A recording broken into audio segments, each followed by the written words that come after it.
Testing, testing. Uno, dos, tres. Okay, I think I like it. Does it sound good, guys? I finally got my microphone. I have waited lifetimes to find you. Now that you're here, I can remind you of the things you've been dreaming times to. I promise you. I'm so excited. Like, I've been waiting for this to come in for so long, and today was a good day. I'm saying that because it was my niece's first communion, and I just spent the day at church and we had a little party after. Nothing too crazy, but it was pretty fun. We ordered Olivia. We ordered Olivia Garden. We got Olive Garden catering and it was fire. I ate so much and now I feel so bloated, so I gotta get back to the gym, back into my routine, just finding new ways to improve my routine. But I'm so excited today. I really felt like recording for you guys and getting a little bit better with my schedule. So be in tune with my social media pages as well, because I post a lot of shorts and stuff on there. I'm trying to do like Wellness Wednesdays and Manifesting Mondays, and sometimes even I might go live. So stay tuned. So I went to church today and I was so happy. Like, I don't know, it just put me in such a good mood. It just be like the little things that be making us happy, and that just says a lot. Sometimes I'd be wondering, like, sorry, I'm still kind of sick. Why is it that the most meaningless things come to us the fastest, but like the things that mean more to us, those are the things that we pray for that feel so far away? And why do they take more time? Why do they take more effort? Like, for example, you can spend money in seconds like that, but saving it and growing it and being like financially stable, that takes time. That takes consistency. And the same goes for getting in shape. You can go get fast food in 5 minutes, but cooking a meal and feeling confident in your body, that takes discipline. You can't be eating junk food. Like, even talking to someone or building a relationship, you can easily text someone or flirt or entertain for attention, but building like a genuine, real love, healthy relationship, it takes time and it takes trust and it takes patience. So that takes longer than a quicker feel than just like a quick feeling. And you can distract yourself all you want on social media with the likes and the views and the scrolling, but that's just to distract you. That's distracting your mind. But finding real peace, that's actually something that you build in real life. It's something that you build within. And finding your purpose too, like, that takes years. That takes intentional work. That's what makes things so easy to give up when it gets hard. We don't want things to get hard. We want things to be easy and comfortable for us. But staying calm and committed to pushing forward, that's what actually changes your life. You get me? Like, you have to embrace it and little by little relearn yourself, like growing your light within. And that doesn't mean that you have to live your life always pushing through. You go by with it with gentle force. Keep it simple. I learned that a long time ago. Keep it simple. KISS. Mwah. Why am I thinking KISSING? Who's in love out there? Who's a love bird? But I'm a love girl, so y'all know. I know that song, of course. You have to ask for help though. You have to look for others who you have to let in. You don't always have to do it alone, because you've been doing it alone for so long and you've been doing it well that you think that that's enough. But you never know, like, talking to a person might wake you up, might give you new ideas, might see a new perspective. So don't be so closed off either from receiving help. But yeah, I just think, like, it's crazy how the simplest things, like the smallest things that we don't really even care about at all, come to us easier than things that are actually harder. Like the distractions, the attention, the temporary feelings. Of course, that's all easy to receive. But the things we pray for, like peace and love and happiness and purpose, those things take time. They take growth and patience. This is proof that God gives us free will and that He's going to deliver, because you have to think about your intentions and how do you speak to God and how do you pray And how do you ask for those blessings and receive those blessings? When you set intentions and speak to God, He listens. But you also have to be very aware when you receive those blessings, because we may get that blessing, but we don't recognize it when we do, or we don't know when it will come. So we get so desperate and we get anxious and we lose faith, or we doubt ourselves. And I feel like that's all a test. Like, are you going to give in to the distractions, the easy wins? Or are you going to work on that relationship with God and set those intentions that it might take a little bit longer, but at least you're acknowledging it and at least you believe that it's coming? Some examples of this is like in relationships. Like, if you pray for love, if you pray for someone genuine and then you finally meet them and you're like, wow, this person treats me so well. And then you start to question it. You're like, maybe this is too good to be true. And you start self-sabotaging. You get me? Or you feel like maybe some opportunities that you ask God for, they come and they look like something else. Or they look like hard work most of the time. Maybe even rejection. Like financial blessings as well. If you ask for financial freedom, who doesn't? The opportunity may come as discipline or budgeting, or maybe a job that stretches you or that you didn't really want. And it may not feel like a blessing at first, but you're meant to learn something from that. And sometimes they may even require that you step out of your comfort zone. Like, I had to step out of my comfort zone so many times for me to continue and get closer and closer to my goals. So you hesitate because you're like, but I don't really want to do that. But maybe what you're scared of the most is what is preventing you from reaching that goal, from receiving those blessings. And that's the part that we don't want to do, that we don't want to work on, and we don't really talk about. So you got to be patient in your waiting season. Sometimes the blessing isn't delayed, it's developing. Because if you get it too early, then you might lose it, you might miss it. It can go just as fast like that. So that's part of recognizing the blessings that you ask for. It's a co-creation. You're co-creating with God. You have to work together. It can't just be like, I want this, I want that. You have to ask yourself, are you ready? Are you ready for the blessings that you want to receive? And have you given anything or done anything to receive those blessings?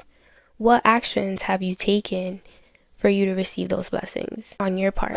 Let's say sometimes maybe God doesn't say no. Maybe He's just answering sometimes differently than we expected. It doesn't mean that you're undeserving. It doesn't mean that it was bad. It just may be that you did get it, and maybe you just have to be careful with what you wish for sometimes. I know you guys have heard that before, but it's true. Because it can arrive in a way that maybe you didn't even expect, or that it can throw you off in some way. Like, for example, I've always wanted to move to Florida, and I didn't know how long that would take. I think I knew that I wanted to move here like at least 2 years before I actually did. And it was really hard. I was desperate. Like, I was waiting and waiting and waiting through those 2 years. And, I wasn't like gonna give up, I didn't want to give up. I prayed about it every day. And I knew that me and God were working together towards it every day. And not only just God, but I seeked help. I seeked help from those around me, my family, everybody who I knew that lived here. And, eventually, like, I gathered the resources necessary for me to do that. And, you may look at somebody else and like, oh, wow, like, she's living where I want to live, or she's doing what I want to do, or he's doing what I want to do. But it took them time as well to get there. And they did the work towards it. You got to plan it. You got to save for it. And that's what I was doing the whole time, And it's not that I knew that it was a guarantee that I was going to move down here, I think I didn't even know until the very last month before I moved down here that I was going to move down here. Even though the 2 years prior before that, that was already my goal. I was already working towards it, and I never gave up. I knew that it was going to manifest one way or another, either way, like whether that was in another year, 3 years waiting, or in the next few months. And things might just happen suddenly like that. The same thing goes for work, like finding work. Like, I knew that I wanted to take a break from the classroom, and so I did that, and I took the time and I prepared for it. But I also didn't know if I wanted to go back or start something new. I searched and searched and searched for work. I tried doing different things, and even though I was okay, sometimes I wasn't okay. And again, I seek that help. I co-created with God, and I got a few different jobs, but some of them, didn't work out for me because I wanted to make sure that I was comfortable where I was working at. I didn't want to put myself in a situation that I was uncomfortable working there again, because I did have a really bad experience at my previous job, and I didn't want to go into an environment where I wasn't going to be appreciated, where I wasn't going to be healthy. It was just going to be another toxic environment. So that was a big thing for me. And people here are really nice. So the job that I had, that I tried out, people were nice, but that maybe the hours didn't work out for me. And things, they don't work out maybe for a reason, because God has something better for you. And I feel like he is saving something better for me. And the job that was waiting for me the whole time was one that was the perfect fit, the perfect balance for me. And that feeling is like no other, because you know that everything that you've been praying for finally comes, and that you've been working towards as well. There's a Bible quote that says, "We make our plans, but the Lord decides where we will go." And another picture that really motivates me, you can see them all over IG, but it's like my plan versus God's plan. And it'll be like me holding a bouquet of flowers, but then it'll be a tree full of flowers and fruits hanging above me, because God is above us, and he knows the plan for us that he has set out for us is greater than the one that we can even imagine or make up in our minds. And if you trust that, and if you follow that, then you'll see that there is always going to be better. There's always going to be better if you're just willing to wait. And me, I told God, I'll wait as long as I have to, because I know that your plan is better than mine. Any plan that I can come up with. I don't really care how smart I think I am. If God says it's not for me, I'm going to follow that, because I know that there's better coming. Yes. And so again, we have to be realistic. The real question isn't, why isn't God answering me? Maybe it's, am I ready for the answer for when it comes? What if the blessings that you're asking for is already in your life? You get what I mean? Like, maybe it's just in a form that you didn't expect. Would that change your perspective?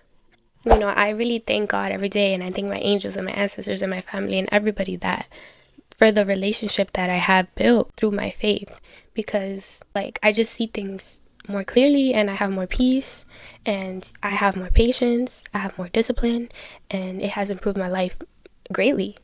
And I have a little story of when God was in communication with me a few weeks ago. I was asleep, and I was suddenly woken up by a voice in the middle of the night that I heard. And I heard it so clearly and that it woke me up. And I heard it say to me, "Rise and wake up." It said, go to Psalm 4. Open the Bible, go to Psalm 4. Then there was a pause. And I could remember myself thinking Psalm 4 what? And then it said, go to Psalm 4:20. And they said, call out to your Lord. And so I opened my eyes, and I did exactly that. Did exactly what I had been told to do. I opened my Bible, I turned on my phone light, and I went to Psalm 4. And I started with chapter 4. And I didn't see that there was a verse 20, so it came to my head right away, oh, okay, so read chapters 4 through 20. Chapters 4 through chapter 20. And, that's what confused me at first, but I didn't even question it. I just went right away, and my heart dropped when I read that message. The message that I found, really shocked me, because it was very similar. I was reading it, almost as the same exact words that was being told in my dream while I was asleep. Let me read it to y'all. Okay, so I got my little notes, and I'm going to open to Psalm 4 through 20. And I didn't know this actually, but Psalms is a book of songs. It's made up of songs. So yeah, this was on, I like to date it as well. This was on April 12, 2026. So this was the night that I got that message. So it says, technical difficulties. Okay, so I'll read it to y'all. It says, true happiness in God's law.